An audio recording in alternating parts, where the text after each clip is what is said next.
3. This is Dustin Pickering with the New York Parrot Literary Corner, bringing you exciting content. And today we have Bengt Bjurklund, and he will introduce himself and tell us a little bit about yourself and your endeavors and so forth. I don't know where to start. You got quite a long list, I'm sure. Yeah, it is a very long list. Maybe some more recent stuff from to begin with. Just go ahead. Yes, let me just start with saying that my cultural or my artistic, my musical, and my poetic journey started in jail in Istanbul at the end of the 60s and the beginning of the 70s. I'm called Eric in the movie Midnight Express, if you've seen it. I don't think I've seen that one, no. I've heard of it, though. Yeah, well, I'm called Eric in that movie. Anyhow, that's how I started, and that's also the reason why I started to write poetry in English, because no one spoke Swedish. I started to write in English, and this is like 50 years ago, right? So I've kept on writing in English and Swedish parallel for like 50 years, and so far I've been published with 10 collections of poetry, 5 in Swedish and 5 in English, 1 in Wales and 4 in the United States, different publishers. And I've also been an artist during all these years, been painting a lot and had a lot of exhibitions. And I'm also a percussionist since many years back. And at this time in my life, I'm part of a group called the Beat Poet Society.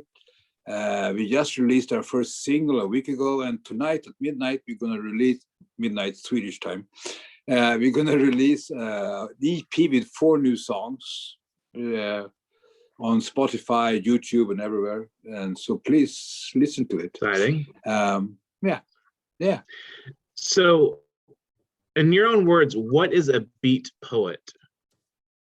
Well, the beat poets started in the 50s, I guess, with Kerouac and Ginsberg and Ferlinghetti and all those fantastic poets that I first actually read in Turkey in the beginning of the 70s.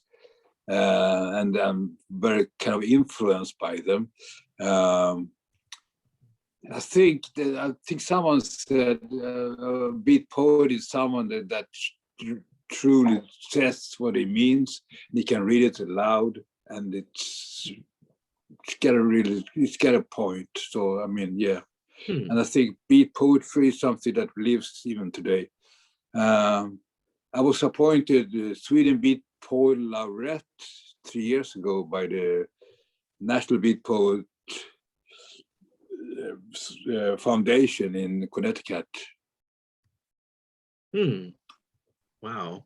So here the poems that we have from the sample, they're poems for Argentina. Yeah. And I noticed in there's a lot of metamorphosis going on of different things changing into other things, and there's a really strong flow of images. And so I was just curious, what is your thought process behind that? It's like almost like a surreal experiment.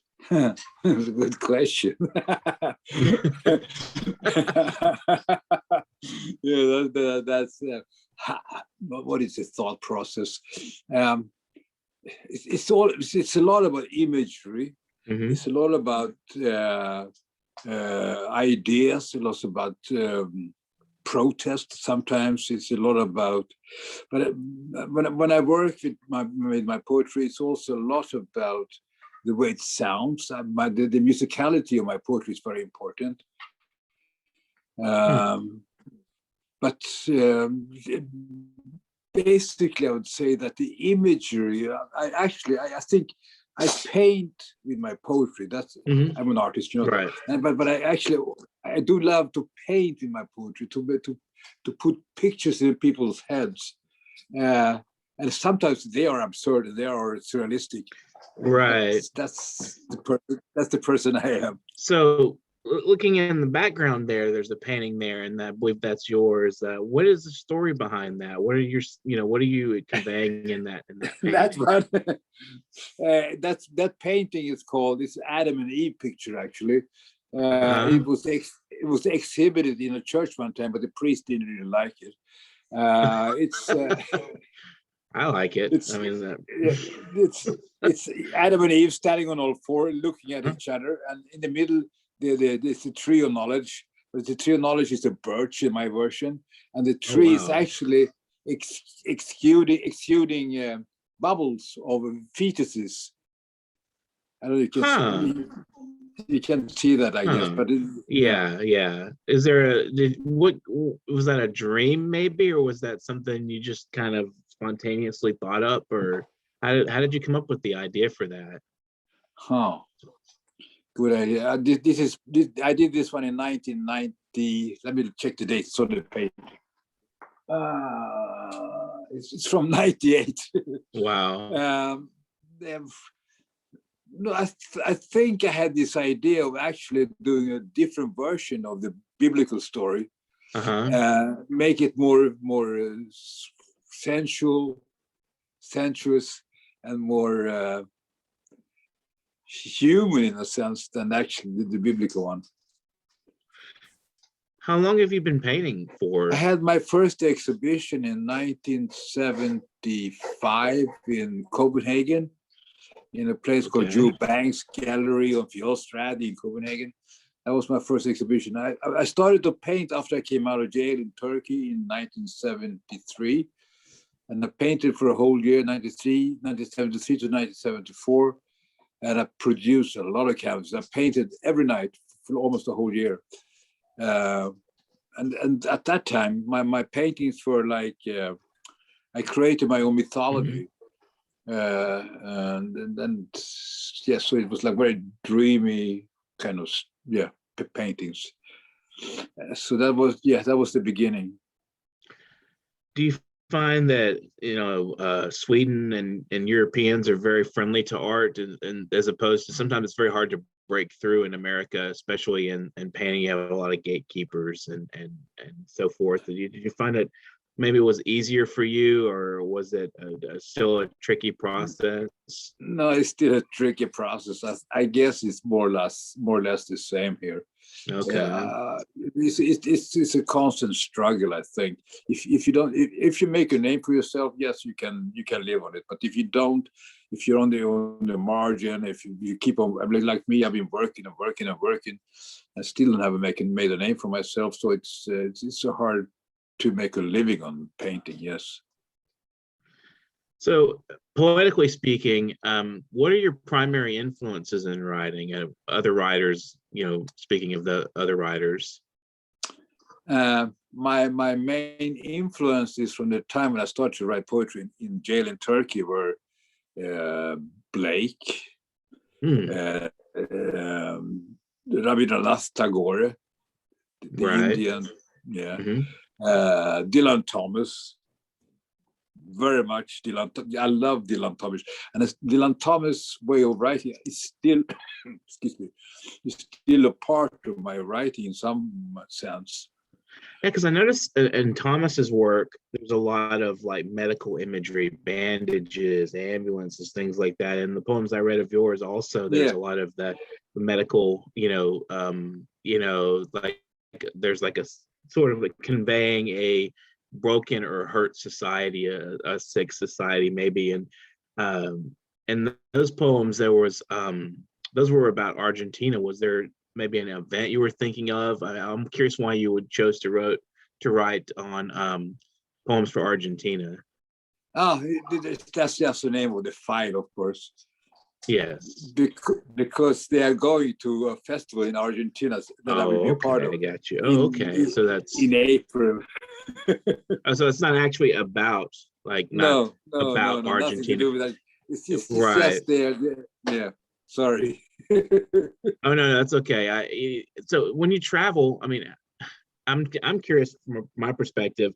I also get invited to a lot of places I can't afford to travel a lot of times. How do you manage with, sort of like your marginalized artist budget to travel to other locations to do poetry? And I'm very grateful to my wife that actually lets me spend this money to go. I've been to Egypt, to fantastic poetry festival. I've been to Argentina. I've been to the States twice, but to the National Beat Poetry festivals in Connecticut twice, and I've been to Wales. I've been to Romania to Roma Gypsy Festival of Poetry. Wow. Yeah. Fascinating.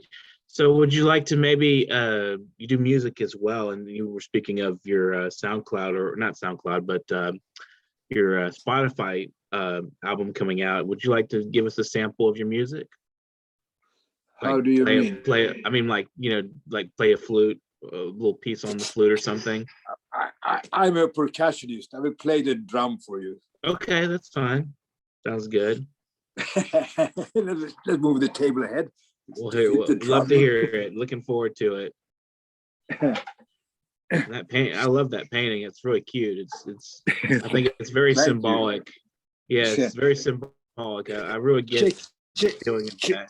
Can you see this painting here? Yeah, I see the trees. You see the birches again. Yeah, birches is like my totem, so sort of. Yeah.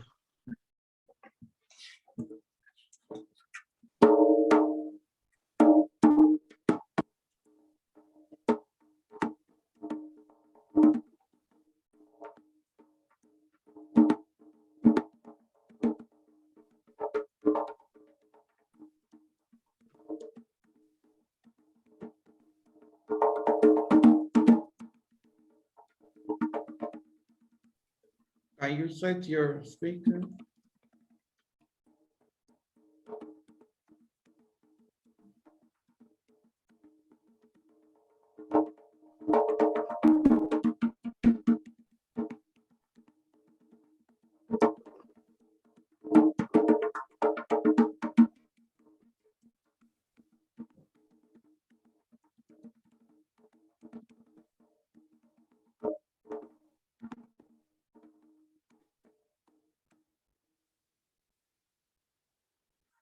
Fun. I really got into that. I could have carried on, but right. Well, you get the idea, And so what other musicians do you work with? At this point in time in life, I'm working with a fantastic singer called Annabella Munter. She was actually part of an original cast of the Hair. Oh, really? The original Hair ensemble in Stockholm in 1967. Wow. Yeah, she's a fantastic singer. And then it's Olof Andersson, who is a keyboard player. And then there is Mats Wennberg, who is the guitarist. And then it's me. Then we have some studio musicians on the album. Interesting. So speaking of the beats, I dug up some quotes from Kerouac. Let's see if you have any thoughts on them. And this one's about he's writing about writing from On the Road. And he says this about writing: you've got to stick to it with the energy of a Benny addict. What do you think of that? That sounds like a young man's statement. Yeah, I cannot use it in Benny's anymore. I'm too old for Benny's, but I can understand the metaphor, and it's the tenacity and the sticking with it feeling. Yes, I can agree with that. Right. Why and I have one other one that I noticed that you were once in Turkey, and from Turkey you came back to Sweden, and from Sweden you went to England. From England you moved to some other part like that. Tell us about your life in Turkey and how you were able to even manage to cope when you cannot speak the language there. You want me to talking about my time in the Turkish jail. Yes. Yes. Okay. Well, I was 19 years old. This is 1968. I was busted with 30 grams of hash, of dope. It was worth like $20. I paid $20 for it. And they tortured me for 2 days. They beat me on my feet until they got me to say that I'd been selling. And so then finally, when I got to court, they gave me 12 years and 3 months for this tiny bit of dope. And but when I got busted, I was in a very bad shape. I was psychotic due to drug overdose and etc. So I kept believing that I was going to be born and a day reborn, and I was really crazy, man. But when I came inside, I met these people inside, especially this Italian guy, Antonio Rassili. He was a dadaist, a musician. No, he was a poet and an artist, kind of quite known in Italy. And he actually took care of me and nurtured me back to normality. And he gave me the poetry, and they gave me the culture. And I started to wake up in jail, and I started to study. And I never been to school in Sweden. I didn't even go to high school before I got busted. But in jail, I met all these people from university, artists, musicians. And so they influenced me a lot. And everything I do today, it is from that experience. And as the time went by, I mean, I was there for 4.5 years. And in the latter years of that experience, I was getting really strong. I was doing meditation and yoga. Went up 5 o'clock in the morning every day, and I was writing, and I was painting, and I was learning to play the guitar. And I was talking to all these people. Some of them had come from ashrams in India. Some of them were art. In some sense, that was the most remarkable time of my life, actually. Wow. How do students from university or teachers end up in the prison? I'm curious. At this time, in the end of the 60s, beginning of the 70s, the road to India was open. I mean, you could travel by road from Europe to India by Iran, Afghanistan, Pakistan. Everything was cool and everything was open. And India was the goal for a lot of people at this time. Mm-hmm. And many of them very intelligent and well-educated people. And suddenly they got stuck in Istanbul with like 1 gram or 2 grams. And the minimum punishment for 1 gram in Istanbul at that time was 2.5 years. Wow. That's very interesting. So, do you have any other interesting stories like related to travel, some festivals you've been to, that maybe something a little outlandish happened, things got a little out of control that people might want to hear about? Those are always the fun stories. I got a lot of those. Oh, okay. What about in Egypt? Tell us about Egypt.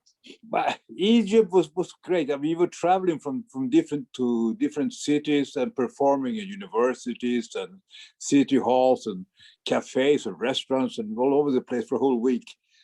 And that was really people were so kind, and it was really great time. It was shortly after they were bombing all these Christian churches, but I didn't notice anything of that. Wow. So what about in Argentina? What is your plans for the festival there? It's a digital. I've been there for a live festival 2 years ago, and then we traveled. I was performing first in Buenos Aires, and then we drove by car, me and 3 other poets, to 2 other cities down south. It took us like a whole day to go by car and perform. I was on the radio and etc. And then we went to a big festival in a place called, I forgot the name of the city. But anyway, that was we went on marching for the dead poets with big demonstrations and that killed by the military and very strong experience. Let me tell you, yes. Sounds absolutely beautiful and fascinating. Would you like to read a poem for us? Of course.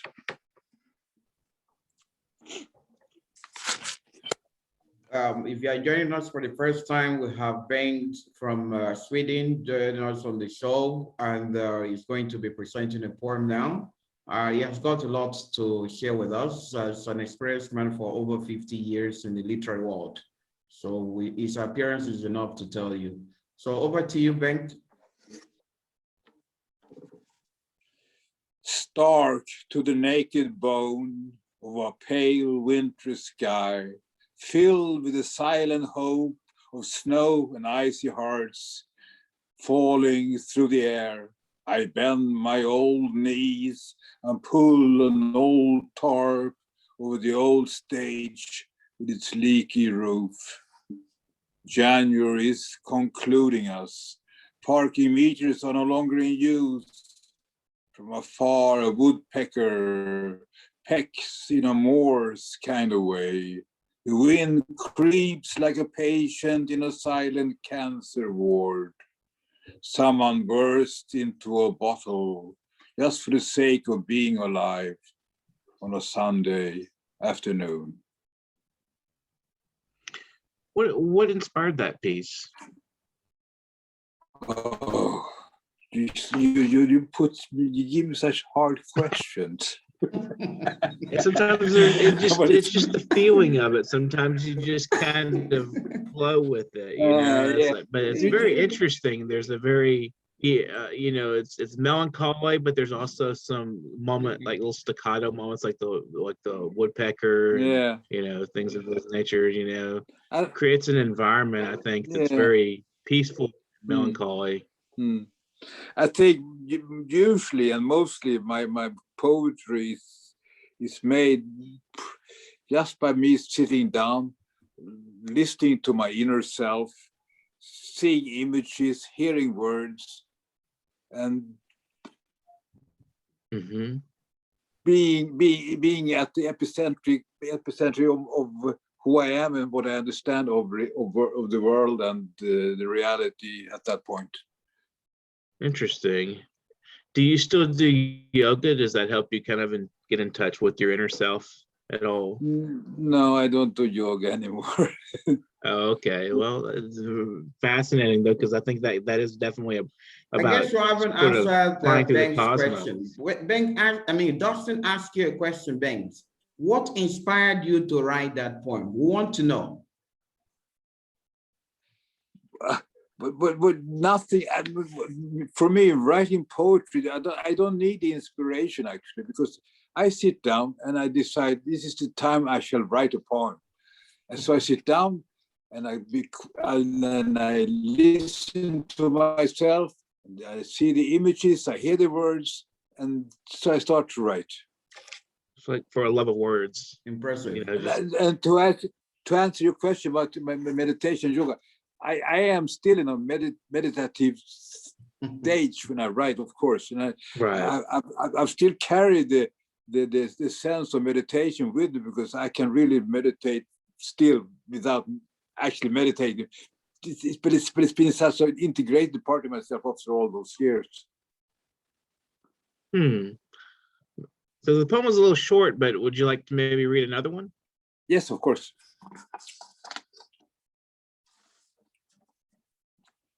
Seemingly out of touch with dark weather and fools, Rarity moved his long legs just to get a glimpse of the continuity. I saw him as I drew my car through January blizzard, taxing all my abilities just to stay in the middle of the road. There was jazz on the radio. Rampant leaders veined the people, struggling constantly in twilight. Rulers in need of more stretchers run for the sake of more say-so beneath a bleeding sky. Daredevil you in pajamas soliciting zebra crossings, taking no prisoners, wielding swords on no return, you will not survive. Boats checking out at midnight, terminals fatally wounded, trains losing control and tracks. Where are we now? There's no verbal tide to trust. Wow. So in Sweden, is there a sort of national poetry consciousness? Are there specific poets that people celebrate, or is there a style or I guess you could say a movement of poetry going on? Not that I know of. That's interesting. Maybe it's sort of like go ahead.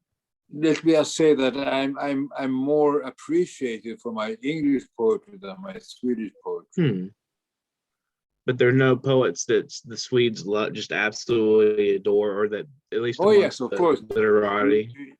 Yes, there are many poets that are revered in Sweden, like Thomas Tranströmer. Right.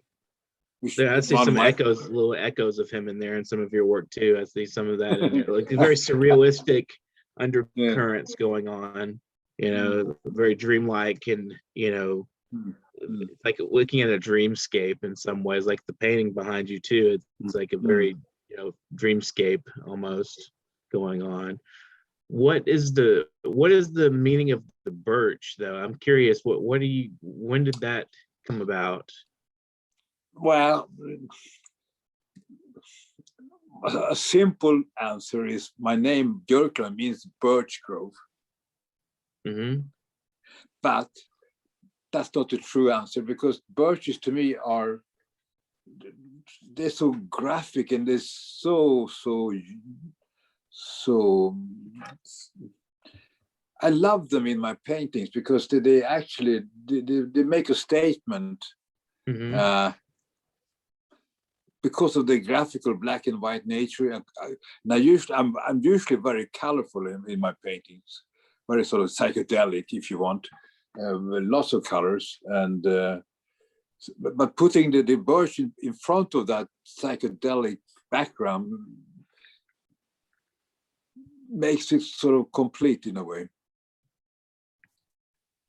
It's a very natural process. There's no, you don't sit down and just like construct this in your head, or is it just something that sort of flows into it?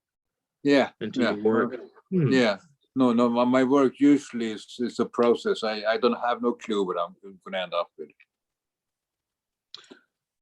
So we have about 9 minutes going left.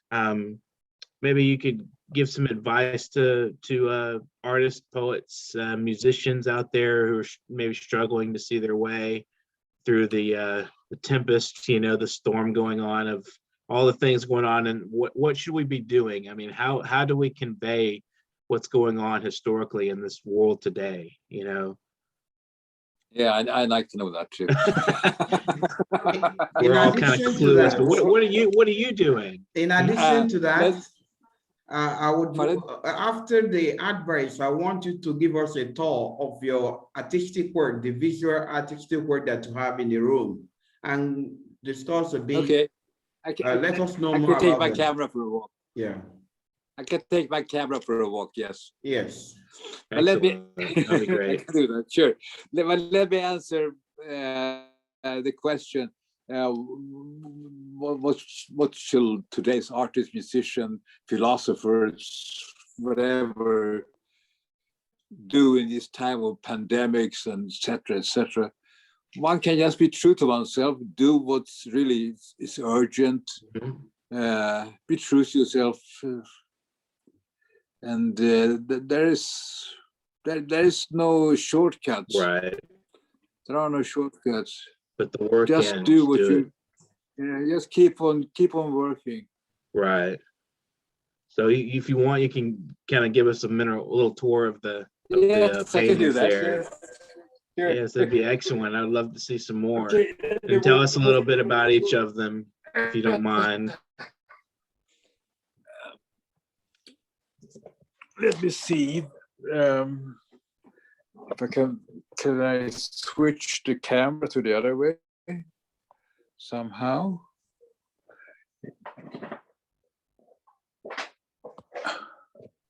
It's like it went black on us. Huh. Okay, there you go. You're back. That's kind of, I'm kind of trying to switch camera to the other side, but it does. Maybe I should take off the, hang on. Sorry. No problem.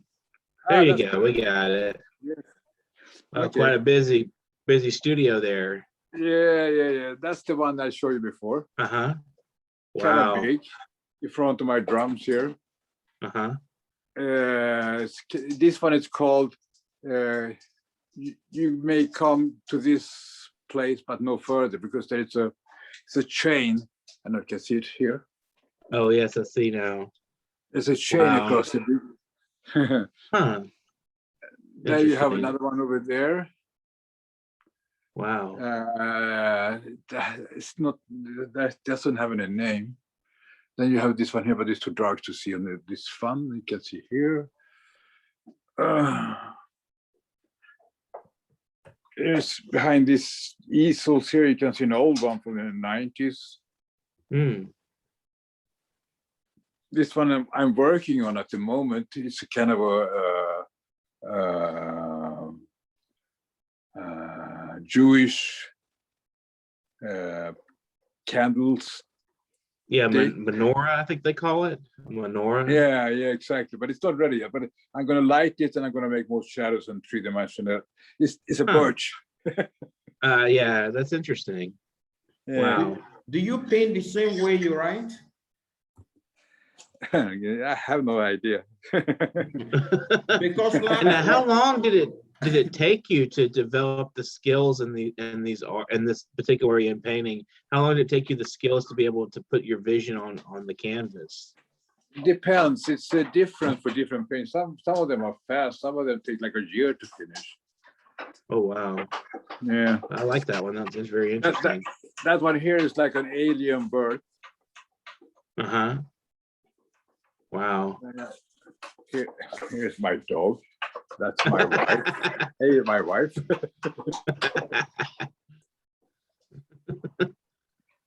Why I asked the question is that you said you don't get inspired, you don't need any inspiration to write. I'm asking the same question. Do you also don't need any inspiration to paint? No, I sit down to that's paint. beautiful. No, inspiration is overrated. When I need to work, I sit down and it comes. Okay. That's impressive. This one here, this painting here took me a year to complete. Wow. It's called Trinity. Not Trinity. Trinity. Yeah.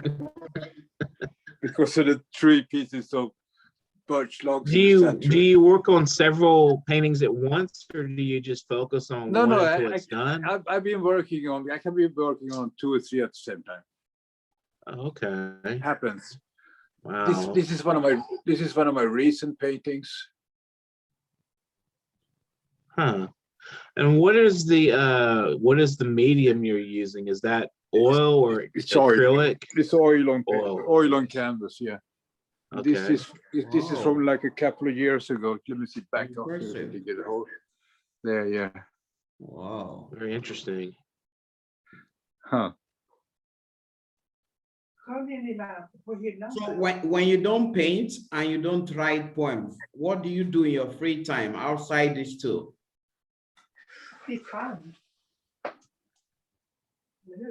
Bengt? Yeah. What I do when I don't paint and I don't write and I don't play music, I watch TV and I play with the dogs, and I am out in the garden. I have a big garden. Oh wow. What is that? What is that? Is that just very abstract, or? Yeah. Huh. Huh. Kind of has it looks like kind of like an apple, and I don't Yeah. know. Yeah, to me, it looks disintegration. like an apple to me too. An apple that is very surprised.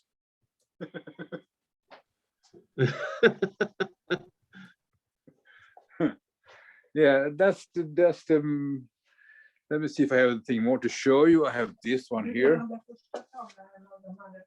Oh wow, I love that. I'm a big fan of green. I like green. Let me see if I can find one of my really earliest work. It's behind here somewhere. Yeah, I know, but I have this one. Can you help me, Gertrude? I guess my wife will help me here. I'm gonna show you one of the paintings from 1974. Fantastic. Okay. That's Be great. interesting to see the progress and see how Yeah, you've evolved from that period till now. yeah. Let me see We're here. looking at an official artist studio here and on the Parrot. Okay. Oh God, it's so many paintings before. Ah, get all in that.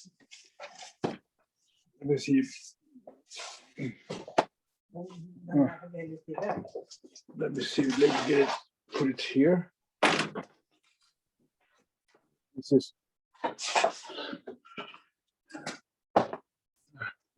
If you can see that. Yeah.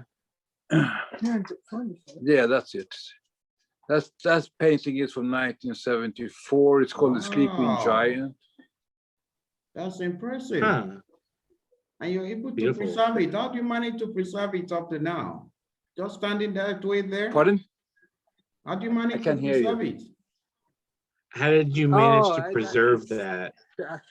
I actually sold it, and then the guy died, so he returned to me. It's called a sleeping giant, and the giant is in beneath the moon. Oh yes, I see it now.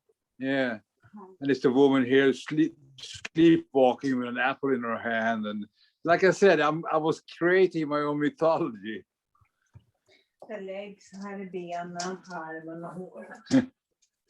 Okay, so we have less than 1 minute left. Okay. So I'll It's, Thank switch you to so much. I'd like to close out the Bengt. I show. think this is where we Yeah. have to end the show. We sincerely appreciate your time with us.